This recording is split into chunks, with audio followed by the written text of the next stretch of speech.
तो मैं भई थोड़ा-सा ये काइंडनेस और कंपैशन इनको एक्सप्लोर कर रहा था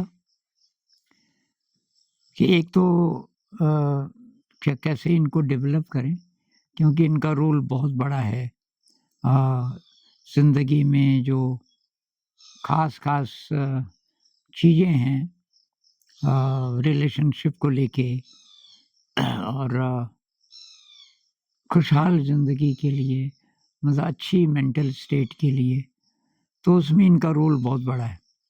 कंपैशन अगर है जिसके दिल में और जिसकी प्रैक्टिस में, मतलब जिसके कर्म में, और काइंडनेस, तो उसका कहाँ-कहाँ, क्या-क्या असर पड़ेगा, इस पे मैं रिसर्च कर रहा था। तो एक न्यूरोट्रांसमीटर है जिसका नाम है ऑक्सीटोसिन। हाँ यार, सॉरी मेरी आवाज़ कम आ रही है। तो ये जो ऑक्सीटोसिन है, ये बनता है जैसे माँ जब बच्चे को दूध पिलाती है, उस समय ऑक्सीटोसिन बहुत मात्रा में बनता है। मतलब ये प्रेम की फीलिंग जब ज़्यादा होती है हमारे अंदर, और ये दोनों मिलते-जुलते हैं। काइंडनेस और कंपैशन दोनों इमोशन मिलते-जुलते हैं, और ये जब होते हैं तो दोनों ही केसेस में ये ऑक्सीटोसिन बड़ी मात्रा में बनता है। इसका अणु बहुत ही बड़ा है। मैंने कोशिश की है बनाने की, ये शायद आपको दिख रहा होगा। ऑक्सीटोसिन ये जो ब्राउन है, काफ़ी बड़ा अणु है, और इसमें मतलब केमिस्ट्री वालों के लिए ये है C43 carbon 43, hydrogen 66, nitrogen 12, oxygen 12, sulphur 2। इसकी हमें ज़रूरत नहीं है, ये केमिस्ट्री वालों के मनोरंजन के लिए बोल रहा हूँ मैं। लेकिन ये जो ऑक्सीटोसिन है, मान लीजिए कि नहीं बने किसी के अंदर ज़्यादा, तो तब ज़िंदगी कैसी होगी? या ठीक-ठाक मात्रा में बने तो तब कैसी होगी? तो ये एरियाज़ हैं जो ऑक्सीटोसिन से जुड़े हैं। ट्रस्ट, ट्रस्ट विश्वास। जिस आदमी में ऑक्सीटोसिन कम है, वो आसानी से विश्वास नहीं करेगा किसी पे। उसको डाउट होगा, हर जगह डाउट होगा, ये पता नहीं करे ना करे किसी आदमी पे, जैसे भरोसा, चाहे वो ठीक-ठाक भी है, भरोसा कम। और बहुत जगह आप भरोसा नहीं करोगे तो आगे नहीं बढ़ पाओगे। ऐसी स्थितियाँ होती हैं बिज़नेस में और आम ज़िंदगी में भी। हस्बैंड वाइफ के बीच, रिलेशनशिप के बीच ट्रस्ट नहीं होगा तो फिर डाउट होगा। और छोटी-छोटी बातों से हम बड़े-बड़े नतीजे निकाल लेते हैं डाउट के कारण। तो अगर ट्रस्ट की कमी है तो ऑक्सीटोसिन की कमी है। एम्पैथी, एम्पैथी होता है किसी और के दुःख दर्द को समझना, उसमें जो द्रवित हो जाता है दिल। तो हमारी एक टीचर कह रही थी कि मैं बाज़ार गई और रास्ते में एक गाय है, वो कई दिनों से पड़ी हुई है, आस-पास गिद्ध मंडराते रहते हैं, इंतज़ार कर रहे हैं कब ये पूरी मर जाए। नज़दीक आता है कोई गिद्ध तो अभी उसमें इतनी जान है कि वो थोड़ा भगा देती है उसको। लेकिन उसको कि मैंने पानी पिलाया, कुछ खिलाया भी, लेकिन बहुत उस पे दया आई, बहुत दया आई कि मेरे आँसू भी आ गए। इसको बोलते हैं एम्पैथी, किसी और के दुःख दर्द को। अब ये अगर हमारे अंदर नहीं होगा, पत्थर दिल हो जाएँगे, तो उसमें सेवा भाव नहीं होगा, किसी दीन दुखी की सेवा नहीं कर पाएँगे। उसमें एम्पैथी का बहुत बड़ा रोल है। पॉज़िटिव मेमोरीज़, जिस आदमी में ये ज़्यादा होगा ऑक्सीटोसिन, तो ज़िंदगी की जो अच्छी यादें हैं, वो ज़्यादा आएगी आएँगी उसके पास। वो जब पीछे की चीज़ें हम याद करते हैं ना, जाने-अनजाने, तो जो पॉज़िटिव हुआ, उस पर उसका फ़ोकस ज़्यादा होगा, नेगेटिव पे नहीं। ज़िंदगी में दोनों प्रकार की चीज़ें हुई होंगी, नेगेटिव भी बहुत हुए होंगे हर एक के, जिनको कि हमने नेगेटिव बोल दिया मतलब। लेकिन तो पॉज़िटिव याद करोगे, तो उससे अच्छी फीलिंग आएगी, वो अच्छा है हमारे बॉडी माइंड के लिए। और हम नेगेटिव को याद करेंगे पीछे का, तो उससे नुकसान होगा। फाइडेलिटी, फाइडेलिटी होती है वफादारी। वफादारी, आप किसी को आपने कुछ प्रॉमिस किया, किसी ने आप पे भरोसा किया, आपने बोला ये काम मैं कर दूंगा, तो वो करना है पूरा। फाइडेलिटी, ये नहीं कि आपने साहब पूरा नहीं किया, धोखा दे दिया, झूठ बोल दिया। फाइडेलिटी, अब इसकी भी बहुत ज़रूरत है ज़िंदगी में। पॉजिटिव कम्युनिकेशन, कम्युनिकेशन 2 प्रकार का हो सकता है। किसी व्यक्ति से आपका जो संबंध है, एक तो होता है पॉजिटिव। पॉजिटिव का मतलब आपस में कोई डिस्ट्रस्ट नहीं है, मतलब एक दूसरे पे पूरा विश्वास है और मिल कर के काम करने में मज़ा आता है, तो ये है पॉजिटिव कम्युनिकेशन। आप एक दूसरे की समस्या को सॉल्व करने की कोशिश करते हो। आपने फ़ोन किया और एक दोस्त कह रहा कि यार अब कोई देखभाल करने वाला भी नहीं है और मैं तो यहाँ बीमार हो गया और ये वायरल फीवर हो गया मेरे को, और अब क्या करें? ऑफिस से तो मैंने छुट्टी ले ली, पर और आप भी उसी शहर में हैं, मान लीजिए आप वहाँ पहुँच गए डॉक्टर को भी लेके, तो आपको पता है कि वो ज़रा आजकल उसकी हालत भी ठीक नहीं है, इकोनॉमिक परिस्थिति, तो शायद वो डॉक्टर को पता नहीं बुलाए ना बुलाए। ये पॉजिटिव कम्युनिकेशन में बिना बोले आप दूसरे की प्रॉब्लम को समझ के और सॉल्व करने की कोशिश करोगे, मतलब ये एक एरिया है पॉजिटिव इमोशन का।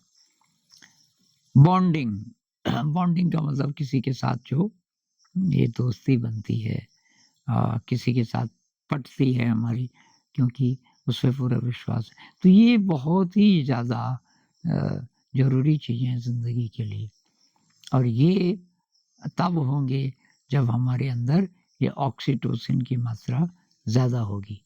इसका उल्टा भी है, हम जानबूझ के प्रैक्टिस कर सकते हैं इनकी। काइंडनेस बोलो, कंपैशन बोलो, मिलते-जुलते ही हैं। अब मैं सोच रहा था, क्योंकि अभी वैज्ञानिकों के पास बहुत अच्छे यंत्र नहीं है कि वो एग्ज़ैक्ट नाप सकें किसी इंसान में ये कैसे, अगर ये नाप सकें वो कौन-कौन से न्यूरोट्रांसमीटर्स हैं किस मात्रा में, तो बता देंगे इस आदमी का कैरेक्टर कैसा होगा। तो आने वाले समय में जो लोग 20-25 साल के हैं, जब तक आप लोग मेरी उम्र के हो जाओगे, ये 70-71 के हो जाओगे, तो शायद जैसे जन्म कुंडली मिलाते हैं ना लड़का-लड़की की, तो ये न्यूरोलॉजिकल कुंडली को मिलाएँगे। मतलब जो साइंटिस्ट है वो आपको पूरा एक इसका वो दे सकता है ग्राफ, कि भई कंपैशन कितना है, काइंडनेस कितनी है, किसके बेसिस पे? ऑक्सीटोसिन कितना है, सेरोटोनिन कितना है, डोपामाइन कितना है, गाबा कितना है, इत्यादि ये जो अच्छे वाले रसायन हैं, इनका ये ग्राफ। अब मान लीजिए कि आपकी पोती है,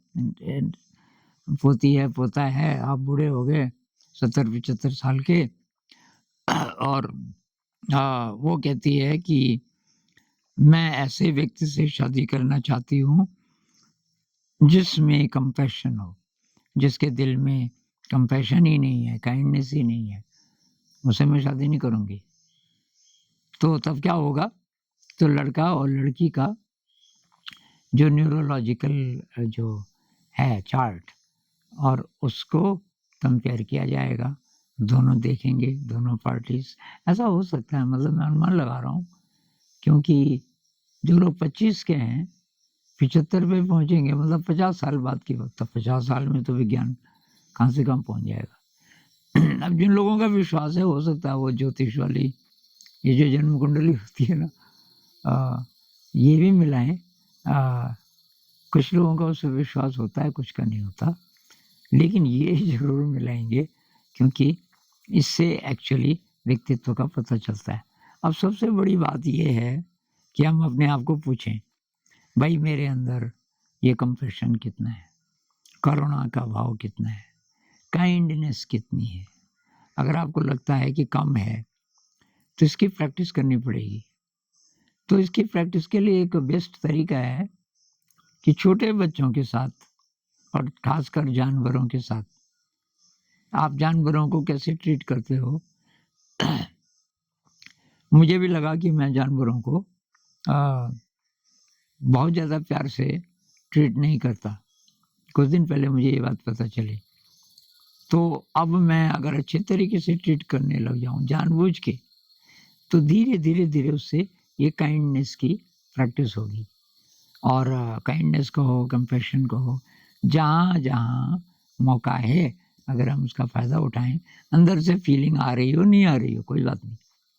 पहले हम वो एक कहावत है ना, fake it until you make it, आपने सुना होगा। पहले आप ज़बरदस्ती करने लग जाओ, कुछ भी, अंदर से फीलिंग नहीं आ रही, धीरे-धीरे वो फीलिंग बननी शुरू हो जाएगी। रामकृष्ण जी भी कहते थे कि भई कोई भी अच्छा काम मज़ाक में करने लग जाओ, आपको विश्वास भी नहीं है पूरा, ना आपके अंदर कोई उसके प्रति श्रद्धा है, मज़ाक-मज़ाक में। उनकी एक कहानी है, कभी मैं सुनाऊँगा कि एक जोगी बन गया चोरी करने के लिए, कहानी में बाद में सुनाऊँगा। और जो राजा-रानी थे, महल में चोरी करना चाह रहा था, तो उन्होंने इतनी रिस्पेक्ट की क्योंकि जोगी था, और उन्होंने प्रस्ताव रखा कि हम अपनी बेटी की शादी, अगर आप तो वैसे तो साधु हैं, पर आप गृहस्थ में जाना चाहें, हम अपनी बेटी की आपसे शादी करना चाहते हैं। और उसके मन में ये आया कि मैं तो नकली साधु हूँ, इतनी रिस्पेक्ट, अगर मैं असली होता तब क्या होता? कुछ सुबुद्धि आ गई उसको, तो उसने कहा फिर बात करेंगे, अभी तो मैं चलता हूँ। घनघोर जंगल में चला गया। उसने कहा मुझे असली साधु बनना है, तो और वो बना, असली साधु बना। जबकि वो उसने शुरुआत की थी मज़ाक-मज़ाक में। तो बहुत सारी चीज़ें ऐसी हैं जो हम ऐसे मज़ाक-मज़ाक में कर सकते हैं और बाद में वो सचमुच होने लगती है। तो ये हम कंपैशन के साथ भी कर सकते हैं। कंपैशन बोलो, काइंडनेस बोलो, और उससे फिर क्या होगा, ये अच्छे रसायन, ख़ासकर ये ऑक्सीटोसिन बड़ी मात्रा में बनेगा, और उससे क्या होगा, हमारी ज़िंदगी में ये चीज़ें बढ़ेंगी। ये विश्वास, trust, empathy, positive memories, fidelity, positive communication, bonding, ये मैंने कुछ ही लिखे हैं ख़ास-ख़ास। तो बस आज मुझे यही शेयर करना था कि ये मत बोलिए, लेबल मत लगाइए अपने पे कि जी मेरे में तो नहीं है काइंडनेस, अब मैं क्या करूँ? बोलो नहीं थी अभी तक, 5 मिनट पहले तक भी, तो पास्ट हो गया, अब आ सकती है। अभी इस क्षण से मैं कोशिश, तो अपने प्रति भी काइंडनेस, अपने प्रति भी कंपैशन। तो कैसे होगा? जब आप अपने को डिफाइन करते हो और अपनी वीकनेसेस देखते हो, आपको लगता है कि मेरे में ये भी कमी है, ये भी कमी है, मैं बहुत क्रूर हूँ, ये हूँ, वो हूँ, वगैरह। तो वही अपने प्रति भी कंपैशन, मैं जैसा भी हूँ अभी, ऐसा हूँ, मैं एक्सेप्ट करूँ, और जो नहीं है मेरे में, जो अच्छी चीज़ है, वो अब पैदा होंगी। मैंने कोशिश नहीं की अभी तक। तो ये पॉज़िटिव रहना बहुत ज़रूरी है, हर चीज़ में। कई लोग कहते हैं कि अब पीछे की यादें बहुत परेशान करती हैं, कुछ गड़बड़ हो गया था। अरे भाई, पीछे की यादें, अब आप अच्छी यादें क्रिएट करो, उनको छोड़ो, गड़बड़ यादों को। अच्छी यादें मतलब अच्छा कर्म करेंगे तो उसकी याद भी अच्छी होगी। इस पे कभी फिर बात करेंगे। नमस्कार।